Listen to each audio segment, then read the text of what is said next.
.710 KURV Talkback, Dr. Lawrence Gelman, home of the Iron Microphone. Streaming live on KURV.com. 1-800-580-8255, 1-800-580-TALK. Scientific conservatism, constitutionalism, the way separating truth from myth, and how many people believe in myth, thinking that it is truth, but that's all you're told. 2010, 7,000 murders in the United States were committed by the black race. 2,000 by the Hispanic component of society, which accounted for over 70% of all the murders in the United States. 95% of the victims were of the same race. 95% of those murdered by blacks or other blacks, 95% of those murdered by Hispanics or the Spanish-speaking race were other Hispanics. So they are the biggest victims of their own people. Why is this happening? Why does 25% of the population, of the United States, made up of blacks and Hispanics, commit the majority of violent crime? Something indigenous to those groups of people or something else? Well, of course it is something else, because we are all human beings, and underneath the skin we are all the same. We all have the same wants, needs, desires, all the same strengths and weaknesses, same goals. We all are the same. But what is different? Well, culture is different. Culture, and where does culture come from? Well, culture comes from government. And so what is the culture in the United States, in the black and Spanish-speaking community, in which that causes so much crime to be committed? Well, it is a culture imposed from above, not intrinsic, but from above. And that culture is imposed by white elitists, Bill and Hillary Clinton, for example, based in the northeastern part of the United States. Government controlled by white elitists and the university system controlled by white elitists imposes a culture of dependency upon the black and Spanish-speaking races in order to keep them subservient to the white elitists such as Bill and Hillary Clinton. They use same color representatives which are nothing but lackeys of the northeastern white elitists. And you'll see Bill and Hillary Clinton have them in tow frequently. Whenever Hillary Clinton or Bill Clinton speak, they always surround themselves primarily with blacks in order to pretend that they are somehow helping the black race. And then, of course, the elitists in the Democrat Party will then appoint blacks and Hispanics, supposedly to represent those groups, but in fact are nothing but emissaries of northeastern white elitism in order to keep blacks and the Spanish-speaking individuals, communities dependent upon northeastern white elitists. And they do so by making their neighborhoods crime-ridden, among other things. Crime-ridden, poor schools, high poverty. And if you have a lack of education, which is evidenced by most urban schools, which are populated by the unfortunate children, which are primarily black and Spanish-speaking. They are run by the unions, which are the worst teachers in the world, where most of the money is confiscated through side maneuvers. The worst teachers are employed. Most of the money is spent on things other than teaching. And there's no escape for those poor black and Spanish-speaking children because their representatives make sure that they are stuck forever in the public school system, which does nothing but turn out a bunch of illiterate drones dependent upon the government. The because education or lack of education is the primary determinant of economic status, there's a disproportionate number of blacks and Hispanics, Spanish-speaking population, to try to avoid using the term Hispanic, which are mired in poverty. Single parent families have been promoted by the Northeastern elitists through the welfare program, which rewards out of wedlock pregnancies and single parent families through the Medicaid system, through the welfare system, through the food stamp system. Usually run by mothers who are uneducated, producing children from various different fathers. And the children grow up in an environment of poor education and poverty, are drawn into lives of crime or gangs because that's the only family they can get or the only income that they can get. The government then creates the medium for crime through banning of drugs, which makes the obtaining of drugs illegal and creates a criminally based system of purveying of drugs. And since the population in Hispanic and black communities tends to be uneducated, the only form of employment they can get is through these illicit behavior, and which is why so many are drawn into a life of crime. It's not that they have a natural tendency to be criminals. It's the culture that was created by the Northeastern white elitists that populate our elitist universities and make these programs to guarantee that the blacks and Hispanics remain subservient to government, and the government will always be their slave masters. You must remember that it is government that creates slavery. Slavery cannot exist without government, just as government is the only source of genocide, mass murder, and war. And so in the black neighborhoods, why is there so much crime? Well, there's so much crime because of poverty, because of lack of education, because of single parent families. All of these are government produced culture. The involvement in illicit behavior, once again, when you have no other option, then that's what you have to do. And when you're uneducated and poor, the options are few, and criminal activity is one of the options that's available. Once again, all this created by Northeastern white elitists such as Bill and Hillary Clinton. Gun crime and violent crime is rampant in the urban centers with black and Hispanic communities. Why is that? Is it because they're more disposed to gun violence? No. It is because that in urban centers, almost every major urban center in the United States, Los Angeles, Miami, New York, Detroit, Clinton, Michigan, other places, guns are banned. And therefore, the only people who have guns are criminals. In the United States, the ownership of guns by whites is more than double than the percentage of blacks that own guns. Therefore, what that means is that in black neighborhoods and Hispanic neighborhoods, that there's far more individuals who are criminals with guns in relation to non-criminals with guns. And so the black and Hispanic population have been made defenseless by their like-colored leaders purposefully to create crime-ridden environments dependent upon government handouts created by the Northeastern white elitists such as Bill Clinton and Hillary Clinton. There are others, of course. There's Nancy Pelosi, there's Chuck Schumer, and of course there are the Bushes, who are also Northeastern white elitists, or at least that characteristic.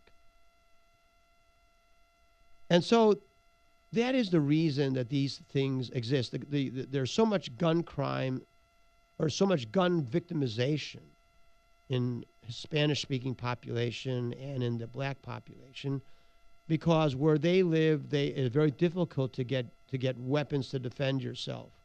And the reason those weapons are hard to get is because of laws passed by their like-colored representatives, their mayors, their governors, their leaders, who are nothing but lackeys Al Sharpton and Jesse Jackson come to mind. Nothing but lackeys of the northeastern white elitists, Bill and Hillary Clinton. And so they have sold out their community to the northeastern elitists. All of them come out of the northeastern elitist universities, such as Harvard and Yale and Princeton and the rest, which is where so many of our judges and government leaders come from. And they grow up in a system steeped in elitism where some are superior to others. The selling out of your own people is nothing new. Cases that come to mind include the situation with Jews. The Holocaust, as we're all well aware, eliminated much of the Jewish populations in Eastern Europe. 90% or greater of the Jewish populations of Poland, Hungary, Germany, other European countries were completely eliminated in a relatively short period of time. The Germans, of course, are blamed, and rightfully so, but the Germans couldn't have done it alone. The English, who are as racist and anti-Semitic a nation as there ever existed, created laws which made escape by Jews impossible. Other nations of the world, the Polish government, the Hungarian government, the Czech government, other governments, Croatian governments were also virulently anti-Semitic and racist, and they played a very significant role in the extermination of the Jews. But there was another group that was very important in the elimination of the Jews, and that was the Jews themselves. In the European communities, especially Eastern Europe communities, most of the centers of where Jews lived were controlled by Jewish, what we refer to as Jewish councils. Those Jewish councils essentially governed the district where Jews lived. During the war, the Jewish councils concealed from the people what was going on throughout, or what was going to happen. A graphic example is the situation in Hungary. In Hungary, in Europe, the Jewish population, which was nearly 1 million, primarily in urban centers, had been unscathed by the war. The Jewish population had not been touched. And Hungary had been, even though it was a fascist allied state, had very little involvement in the war through most of the early years. By May of 1944, the situation had remained unchanged. At that point, Hitler and his Nazi cohorts came to realize that they were going to lose the war, and they decided to go all out in the extermination of the Jewish population, remnants of the Jewish populations that remained in Europe. Now, you must remember that in Hungary, by May of 1944, most of the Jewish populations of Germany and Poland had already been exterminated. In fact, the famous Jewish uprising in the Warsaw Ghetto had happened with the last remnants of the population of the Warsaw Ghetto, the Jewish population, in April of 1943, more than a year before May 1944. And so the evidence of what the Germans and others were up to was pretty well demonstrated by that time. But by May of 1944, the Jewish population in Hungary had made no effort whatsoever to do anything to prevent the same thing which had happened to the Polish Jews and the German Jews and the Jews of other nations to happen to them. The possibility did exist because in Bulgaria, for example, not a single Jew was sacrificed to the Holocaust. Not a one. In the 50,000 Jews in Bulgaria, not a single one was transported to a concentration camp because the government of Bulgaria did not permit it. And so it was possible. Unfortunately, the Jews of Hungary did not have such an enlightened leadership and the Hungarian government went along with the Nazi government. An important illustration of how the slaughter of the Jews was done through the complicity of others was that the Nazis had no overt presence, no German presence in Hungary, and sent about 24 Nazi officers to Hungary in order to enlist the Hungarian government in the extermination of the Jewish population. The Hungarian Jewish consuls, in order to protect their political position, helped with the extermination of the Jews by, first of all, concealing what was going on, and secondly, helping the Hungarian government round up the less desirable Jews, we might say, or the less important Jews, as sacrificial lambs, hoping that that would allow the elitist Jews to remain in power. Through this mechanism of ignorance and complicity, not only of the Hungarian government, but of the Jewish councils and leadership itself, in the span of 6 weeks, imagine this, in May of 1944, in the span of a very short period of time, 600,000 Jews were transported to concentration camps and murdered, all under the eyes of the Jewish Council and the Hungarian government, with the aids of both. Seemingly outrageous statements I'm making about the complicity of Jews in the slaughter of their own people, but it was not alone that it happened in Hungary. It happened with the Jewish councils in the Warsaw Ghetto. It happened with the Jewish councils in pretty much the rest of Europe. But of course, it wasn't just them. It was the Jewish council in Palestine, which went along with the British in preventing Jews from immigrating into the country. The power of the Jewish council in Palestine, which was run by individuals such as Ben Gurion, famous so-called Jewish patriots, and Golda Meir, the detestable and decrepit Golda Meir, who had a chance, who would repeat her infamous and notorious manner of eliminating Jews as a Jew later on during the Yom Kippur War. In order to maintain their political power, sided with the British in their desire to keep Jews out of Palestine. In 1939, the British White Paper prevented any immigration of Jews from anywhere into Palestine. And it was the only group of people that was blocked from immigrating into Israel.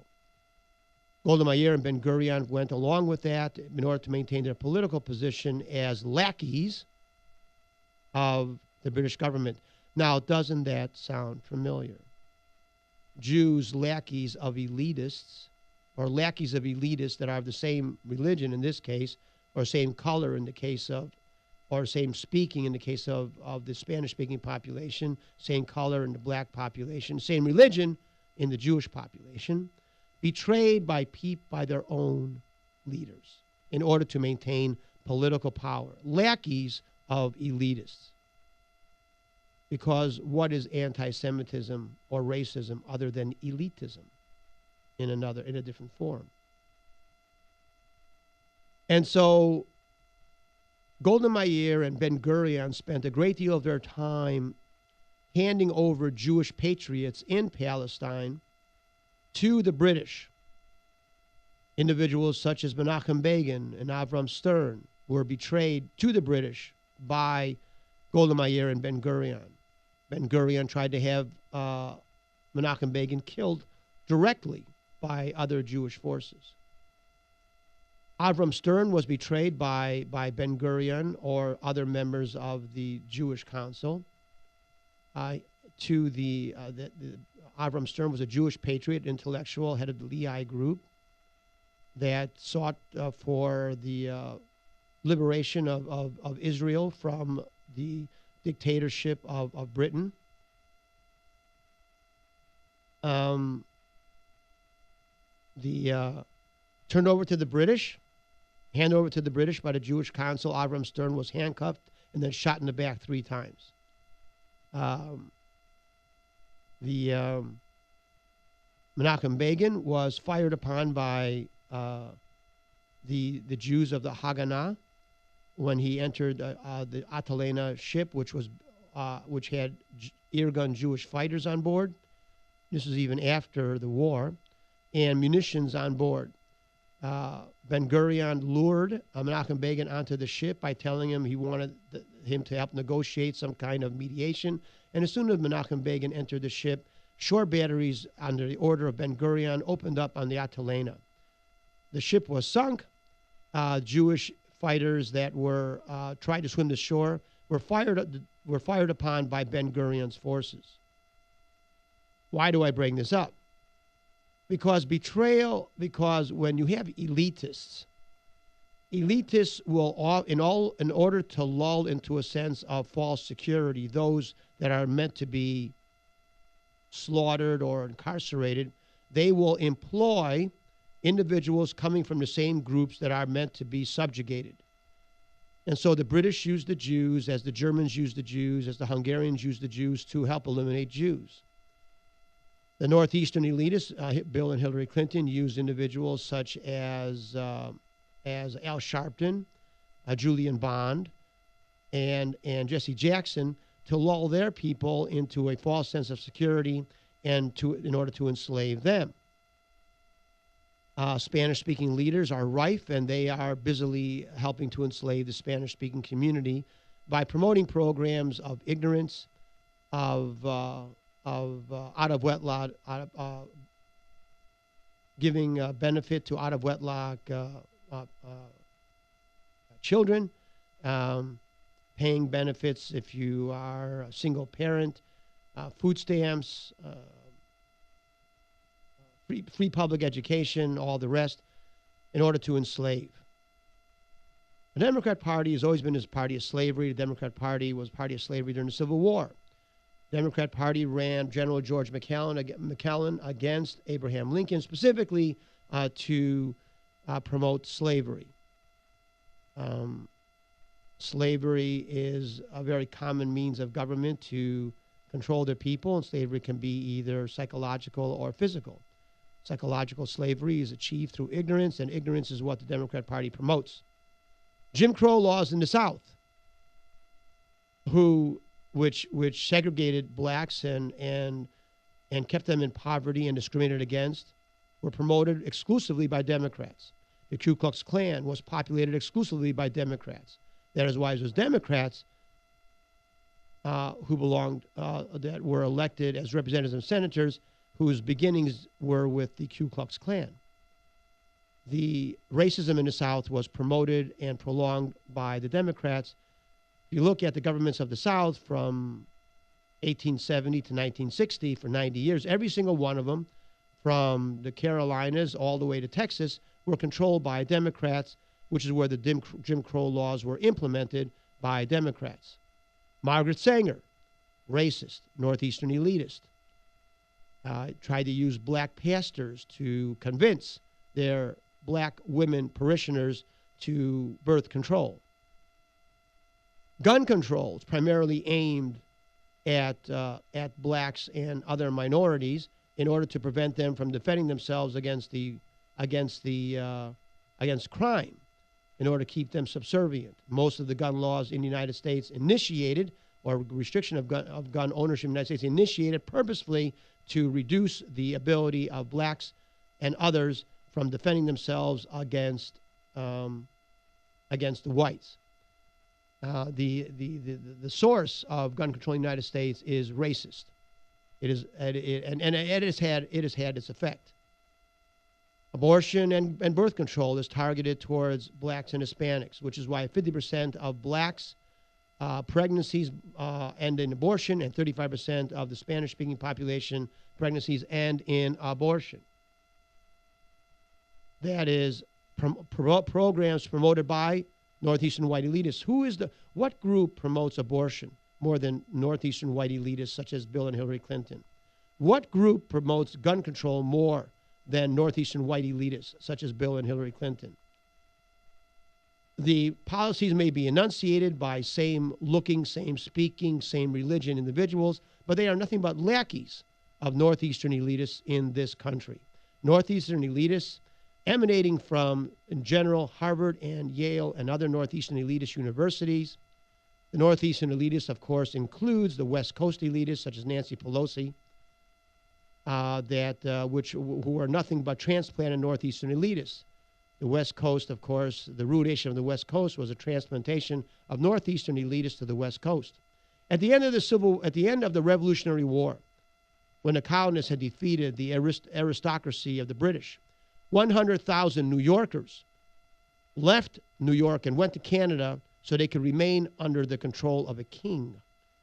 In New York, nothing has changed since then. In New York was the race riots that many blacks were killed in New York when what were referred to as the draft riots. New York has not changed. Politicians do not change. The system does not change. You need to understand the truth. You need to understand the source of the problem before you can solve the problem. Okay, we have a call. Do we have time? We don't have time. So we're going to have to go to a break, and then we'll take the caller if he wants to wait. And so I'll leave you with that thought, okay? Just because someone talks like you, looks like you, doesn't mean he thinks like you, and doesn't mean that that person has your best interests at heart. Be back after this short break. 7 KURV.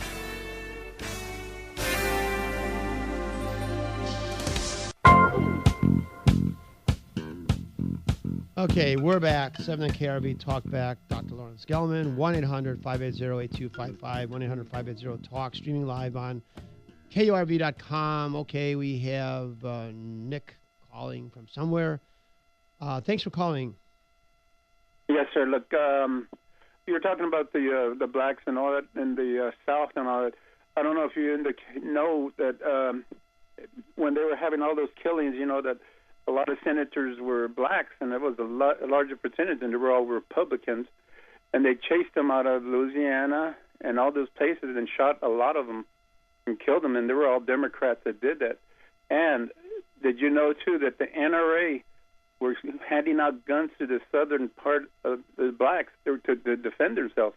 Not like these idiot Democrats are saying that the NRA was using their guns to kill blacks and using their guns to, you know, provide guns for blacks to kill other blacks. The NRA used their weapons to protect a lot of the blacks in the South. There would have been more murders. The Democrats would have murdered blacks if they weren't the NRA. Yes, well, the Ku Klux Klan was erected by the Democrats specifically to eliminate the blacks, and of course, since there was the Republican Party that emancipated the blacks, then the blacks were actually very, very Republican back in that time. So the Democrats of the South had to eliminate any Republican, which is and black, in order to regain their power. That is why for 100 years, from North Carolina all the way around to Texas, for 100 years they were solidly Democrat. The legislature and all of them, and that is why. You know that Roosevelt was one of the biggest bigots of the world. He didn't even want. They were going to change the army into, you know, biracial, but he cut it off, and he was one of the worst Jew haters of the world. Oh, absolutely. I mean, Franklin Roosevelt and his wife were as big as anti-Semites that ever lived. His wife was more pushing, but he ignored her. But, I mean, I don't like her either, but she did try to help to push it. But, you know, Johnson was one of the biggest bigots in the world until he knew that he wanted to get the votes from the blacks, so that changed him. But he was the one blocking all the laws that the Republicans trying to provide for, voting rights and all that. Yeah, the voting rights laws were blocked by Democrats, and they don't want to bring that up. Oh, really? Senator Johnson. And then, like the NRA, like I told you, check that. I mean, I don't know if you remember it, but the NRA was helping out the blacks big time by giving them weapons and all that to protect themselves from the Democrat white people that were murdering them left and right and hanging them. And after that happened, the they quit hanging and they quit people murdering because they know they were defending themselves and they don't want to get their white butts murdered. So they were afraid, and they don't want people defending themselves like now. Right, it's the same thing. Okay, thanks for your call. I appreciate it. I think one of the biggest jokes in this community is how they elevate the racist Lloyd Benson to some kind of friend of the brown people. Lloyd Benson and his father were racist. They became rich by, what's the right word, by taking advantage of blacks, by stealing their blacks, by the Spanish-speaking population. We have documentation which shows that Lloyd Benson Sr., that racist, where he lived, they put within the restrictions of the neighborhood that no property could be sold to a Hispanic. Also, they made sure that Hispanics were not allowed to go to the same schools they sent their children. And now we pretend that we even named a park after this racist and a street after this guy. And all he did was he got rich by taking advantage of the uneducated Hispanic population, which Lloyd Benson and his father made sure remained uneducated as long as possible. Two of the biggest racist and elitist presidents of the 20th century were Democrats. Woodrow Wilson, who got us into World War I because he was a racist, and Franklin Roosevelt, who was also a racist. And Eleanor Roosevelt was an anti-Semite, and it was admitted anti-Semite. She felt guilty about it, we'll have to say that, but she did admit that she was an anti-Semite. Truman's wife, Bessie Truman, the honored Bessie Truman, was a virulent anti-Semite. Usually, if you're an anti-Semite, you're pretty much a racist across the board. Margaret Sanger was an anti-Semite, hated blacks, hated Hispanics, heroine of Hillary Clinton. The reason she created the Birth Control League was specifically to reduce or eliminate the procreation of blacks, Hispanics, Jews, and the poverty-stricken. She was closely associated with the Nazi Party in Germany. In fact, much of what the Nazis learned about race warfare was learned from Margaret Sanger. American Birth Control League was changed its name in 1943 to Planned Parenthood, which is supported, of course, by Bill and Hillary Clinton, because of the negative publicity at that time associated with being a member of the Nazi Party, which we can all understand that. So that is why she changed the name from the American Birth Control League to Planned Parenthood. Margaret Sanger, racist, anti-Semite, heroine of Hillary Clinton. No surprise there. Elitism in the United States emanates from the Northeast and Harvard and Yale and other Northeastern elitist universities. They believe themselves superior to others. Now, the two biggest anti-constitutionalists in the 20th century were, of course, Woodrow Wilson, who said the Constitution was basically something that needed to be undermined in order to achieve what government wanted to achieve, and, of course, by the great fascist Franklin Roosevelt. What is the Constitution? Why does it exist? And why do individuals, elitists, such as Woodrow Wilson and Franklin Roosevelt, and don't be mistaken, you can be an elitist and not necessarily be white. Barack Obama, a perfect example, and Marie Antoinette, his wife. The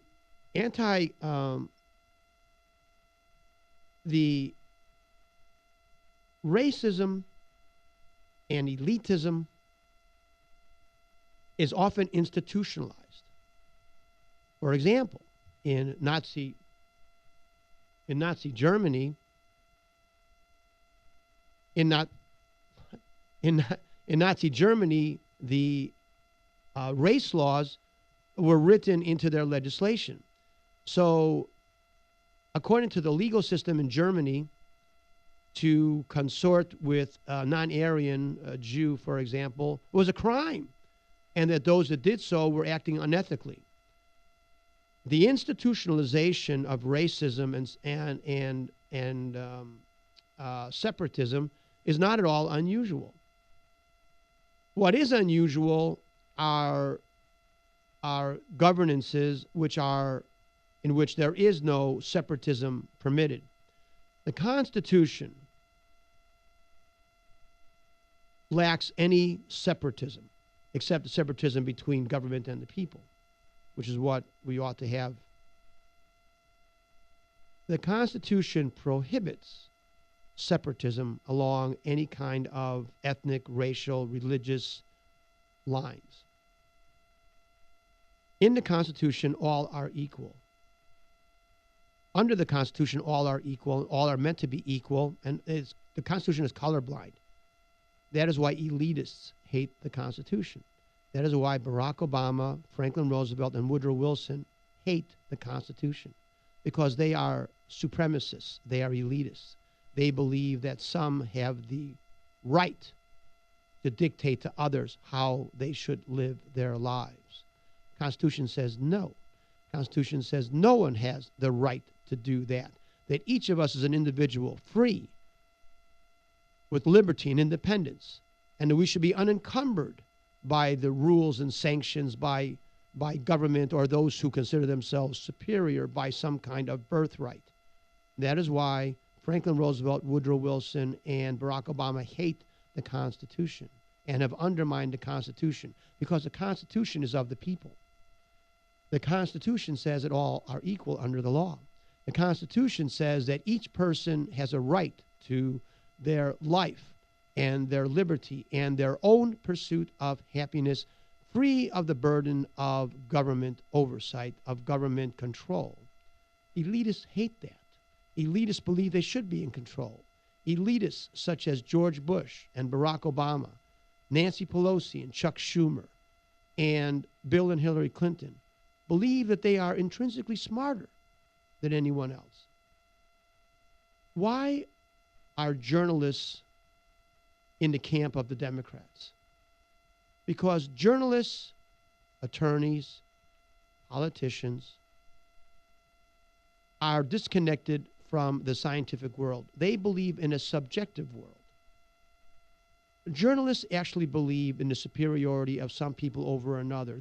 Journalists believe that there are some meant to rule and others meant to serve, because they live in a subjective world. Journalists are not scientists, they're not physicians. Politicians are not scientists and not physicians. Attorneys obviously are not scientists and not physicians, and therefore they don't understand causality. They don't understand the interconnectivity between the cause and effect. And that is why legislation is so absurd, because it doesn't understand the cause and effect. Legislators do not understand that if you create laws positively reinforcing dependency, that you increase dependency. They don't understand that. They think by giving money to out-of-wedlock mothers helps out-of-wedlock mothers. They don't understand it increases the number of out-of-wedlock mothers. They don't understand that forcing everyone into the system of public education, into that mediocrity, they don't understand that actually inhibits education. By not allowing merit to be manifested, they don't understand that they are decreasing the incentive to be meritorious. They don't understand that if you pay someone to be unemployed, that more people will be unemployed. They don't understand cause and effect because they're not scientists, because they're journalists and politicians and attorneys. The question is often asked, why are journalists so on the side of the elitists? And they're on the side of the elitists because journalists consider themselves elitists. Journalists, what is a journalist? What is a judge? What is a politician? A judge thinks that what he says is the rule. A politician thinks that what he or she says is the rule. What do journalists do? Journalists consider themselves smarter than anyone else, which is why, that is what they believe of themselves. What does a journalist believe that he or she is doing? Imparting information. Clearly, it must be information that needs to be imparted that others are unaware of, because if others are aware of it, then you don't need to be writing about it or being on television about it. And so journalists develop the psyche, the psychology, that they are smarter than the average person because they impart information. Politicians think they're smarter than the average because they impart law. Judges think that they're smarter than anybody else because they pass down judgments. Harvard and Yale professors think they're smarter than anybody else, and their students are smarter than anybody else because they're elitist universities. What is the purpose of being elitists and having an elitist process if there's no elites? Obviously, you have to segregate the small number of elites in their mind from the rest of the population. And one reason you do that is through a selection process of elitism. Look at government. Look at the Supreme Court. 9 justices, 7 from Harvard, 2 from Yale. Those they're like 100 miles apart, those universities. What kind of sense does that make?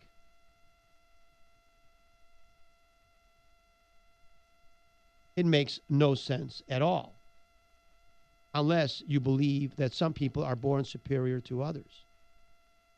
And there may be 1 or 2 that are like that are born prodigies.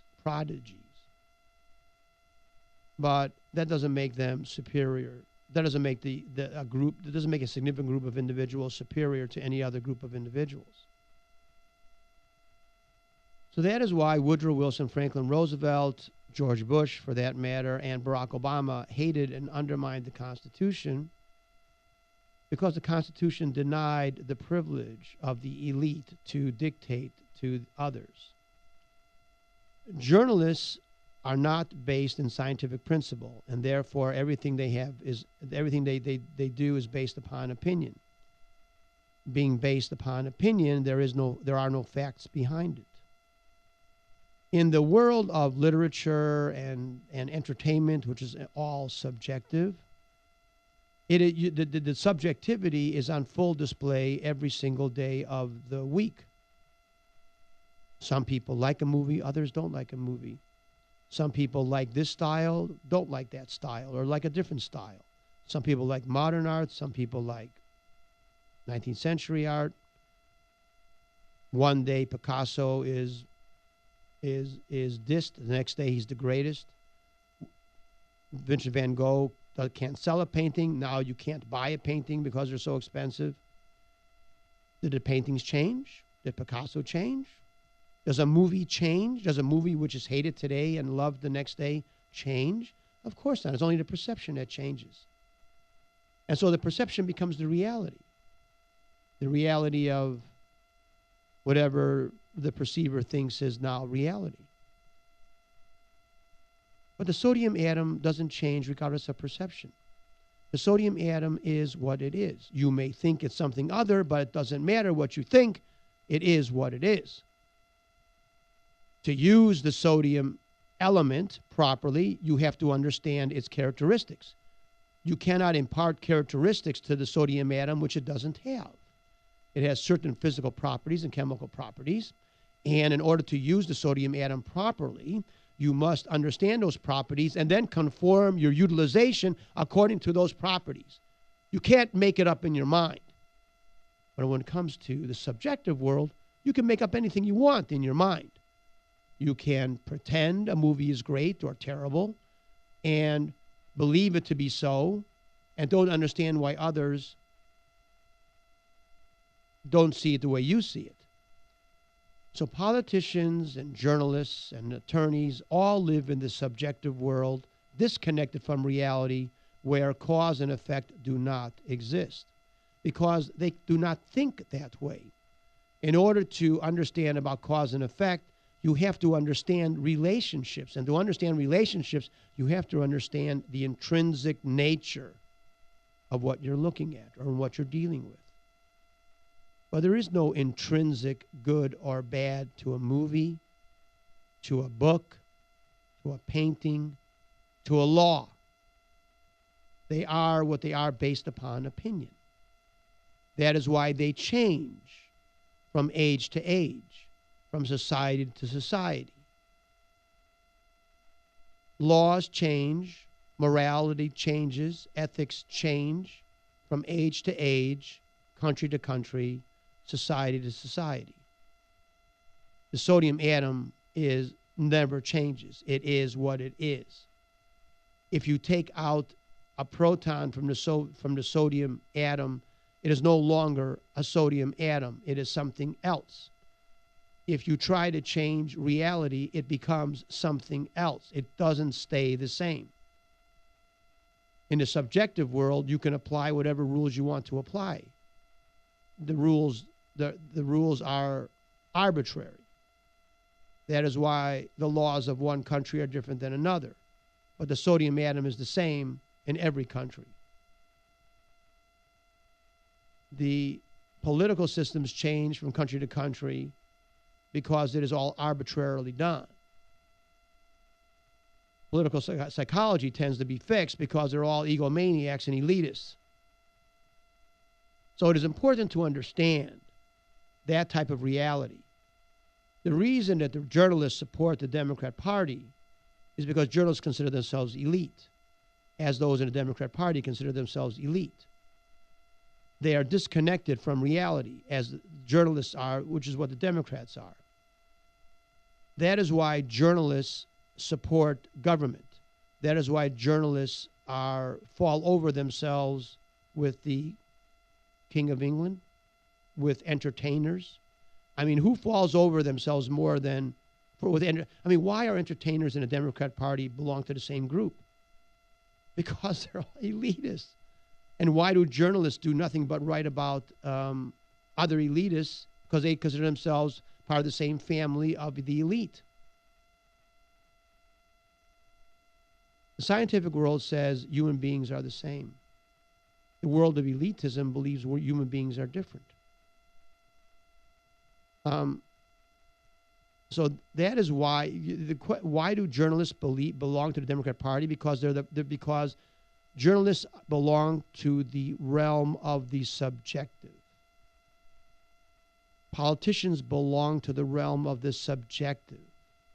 Attorneys belong to the realm of this subjective, where there are no facts, where there is no morality, where there is no true and false, just opinion. But science cannot exist on opinion. It can only exist on facts. And that is why journalists are not scientists, that politicians are not scientists, that attorneys are not scientists, because attorneys, journalists, and politicians live in a make-believe world, and scientists believe in a real world. Now we have Jesse, 7 KRV. Thanks for calling. Dr. Gelman, first of all, good morning to you, sir. Doctor, I have a question for you. It is totally unrelated to what you are speaking about. But my question to you is that, do you believe that this country will fail, the banking system will fail, and also how can a person prepare for the possibility of our money and not being worth anything, or our investments or of that nature? How does one prepare for that inevitability? Whether it may be 10 years from now, 60 years from now, or maybe I'll be gone before that happens. But what is the best way to prepare? What do I do with my money right now? The present trajectory of the country will lead to its demise without question. Whether it is next year, 10 years, or 100 years, there's no question that the United States is doomed to oblivion on its present path. And I see nothing in the course of events which is going to deviate from the present path. The only way you cannot protect yourself. It's like saying, how could the Byzantines have protected themselves from their collapse? How could the Romans have protected them? The individual Roman, the individual Byzantine protected himself from that collapse. It cannot be done. The only thing that can be done is to use what you have now for your own benefit. But to set aside property or money or something when society collapses is of nothing. there was nothing to save the average Roman citizen from their collapse. There was nothing to save the average Byzantine citizen from their collapse. And so there's nothing you can do to save, to hoard, to protect, which is going to save you or your family from the collapse of the nation. The only thing that can save you is if it doesn't happen in your lifetime. But in the lifetime of those that it will happen, nothing will save them. And since you cannot predict when the collapse is going to come, there's no way to predict in whose person's lifespan that collapse will occur. And so the only thing that one can do is to take, if you're saying, okay, I want to save my grandchildren from the collapse, the only thing you can do is take whatever liquid assets you have and transfer them to another nation in which you think might survive in the long term. How one can predict that, I have no idea. So if you're saying, so how could the average citizen have protected themselves from the Roman collapse? They couldn't. And from the Byzantine Empire collapse, they couldn't. It cannot be done because collapse of societies, when they happen, is total. And there's nothing you can do on a predictive nature to set aside enough food or weapons or whatever for a long term. Thanks for calling. 7 KRV, talk about Dr. Lawrence. Going to be back after this break.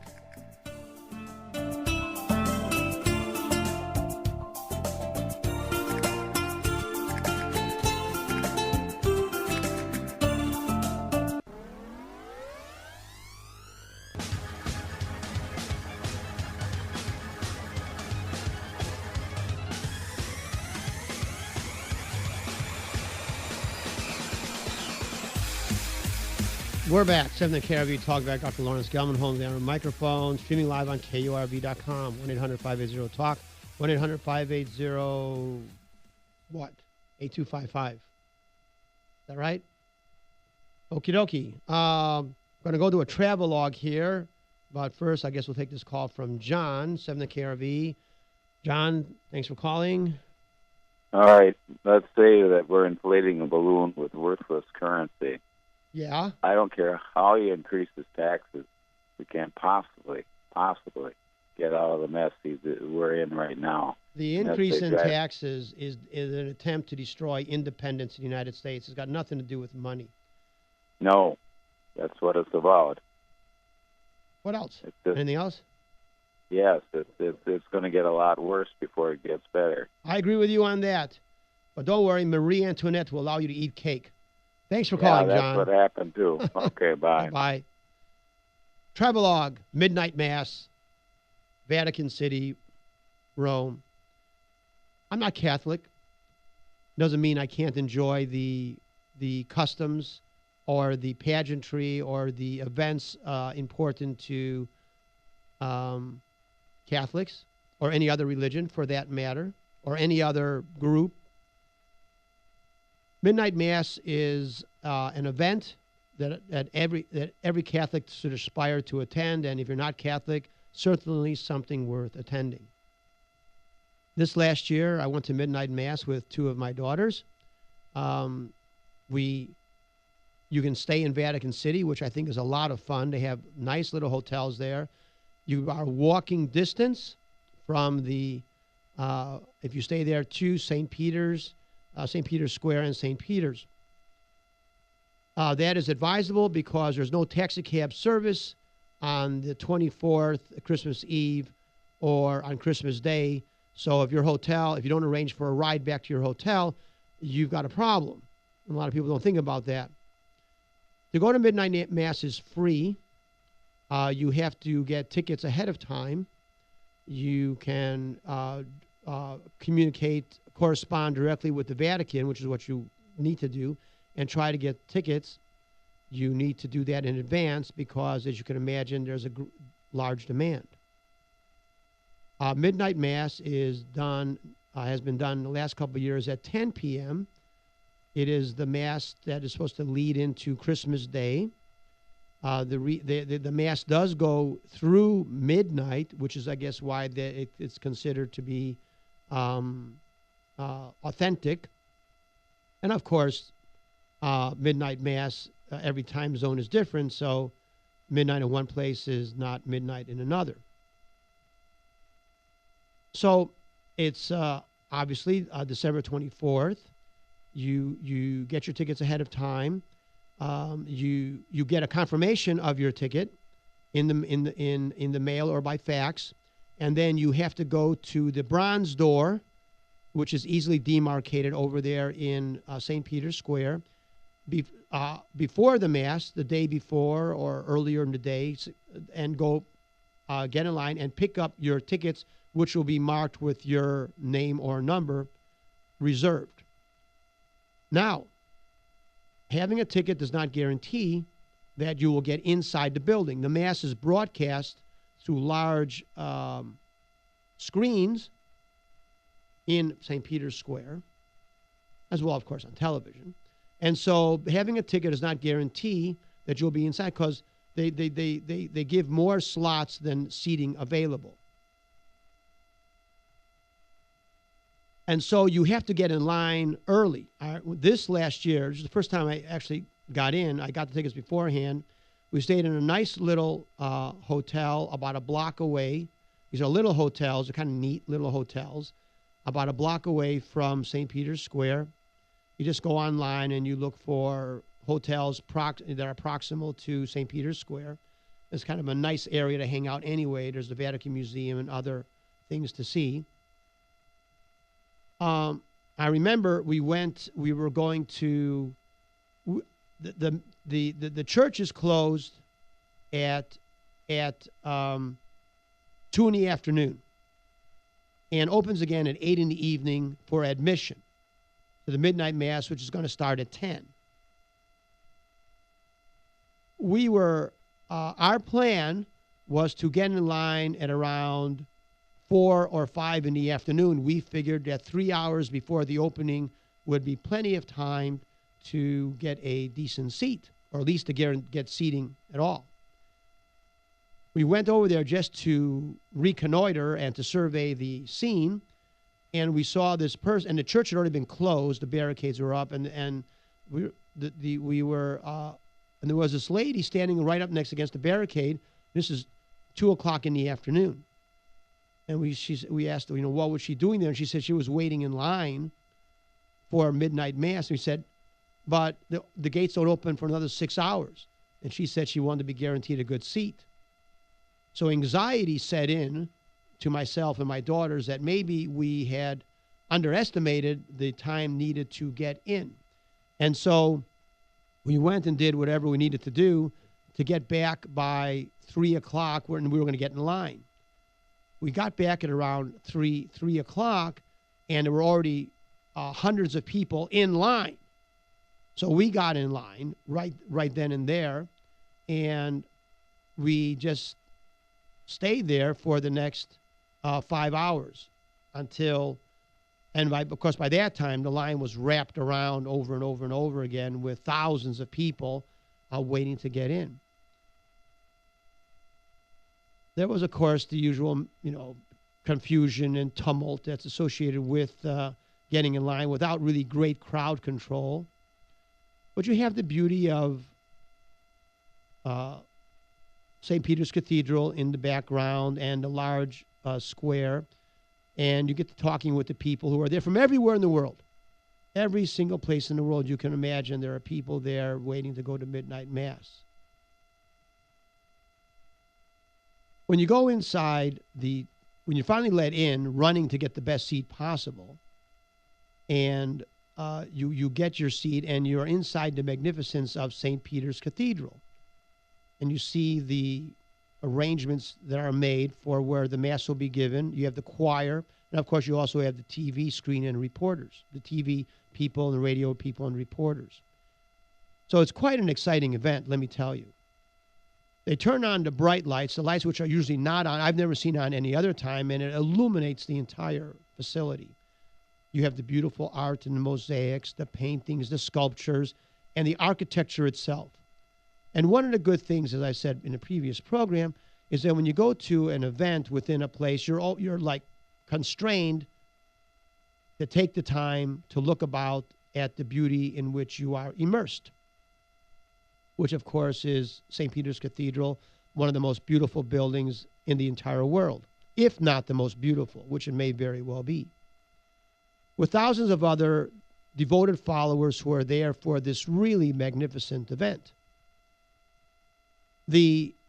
At around 9 o'clock, interestingly, they started with a ceremony which appeared to be like the beginning of the Mass, and I was wondering why it would start at 9 o'clock. But apparently there's something like, and I don't know, not being Catholic, I'm not sure what you call it exactly. It's very similar to the Mass. There's readings, and there's the singing of the choir, which is a magnificent choir and orchestra, beautiful music, very inspiring. I don't understand the words, but I don't understand most of the words in music anyway in modern day, so it was no difference to me. They give you your book so you can follow along.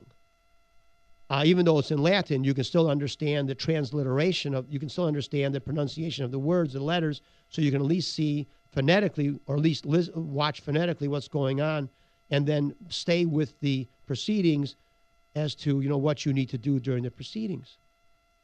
Somewhere approaching 10 o'clock, the cardinals come in. Well, they're led by their Swiss guards. The Swiss guards are dressed in the outfits, in the uniforms that were designed by Michelangelo. And we're all familiar with their yellow and blue uniforms. They lead the procession, and you have your cardinals, and then followed by the Pope. The Pope is, because of the Pope Benedict's health infirmities, he came in on a motorized vehicle, but still a magnificent sight to see. The glistening, the white robes glistening in the bright lights, and the colored outfits, uniforms of the Swiss Guard just illuminated. And the entire building, massive building, illuminated, and the thousands of parishioners listening in silence. It's a magnificent event. The Mass, the entire Mass and the preliminary part and all that together takes about 3 hours or so, but it's a lot. It's just very, very interesting and spiritually awakening or enlightening or touching all these people from all over the world, all psychologically bound together at this great event. But like I say, I'm not Catholic, but it doesn't mean I cannot appreciate what is going on. So it is it goes through the regular Mass. You have your readings, you have your choir singing, you have the homily and everything else that goes along with it. It's a very awe-inspiring. You are in a magnificent edifice that is 600 years old. That particular one, though the Roman Catholic, though St. Peter's is 1800 years old. This structure was built around 1500. At least commenced right around that time. Among the architects was Michelangelo, and there were others as well, because it took quite a while to build it, as you can imagine. And so you have the Pope, who is probably the most powerful person in the world. No other individual can go to a country and amass 1 million people. No one can do that. Not Putin, not Barack Obama. Nobody can do that. The Pope can do that. So arguably, the Pope may be the most significant individual in the world.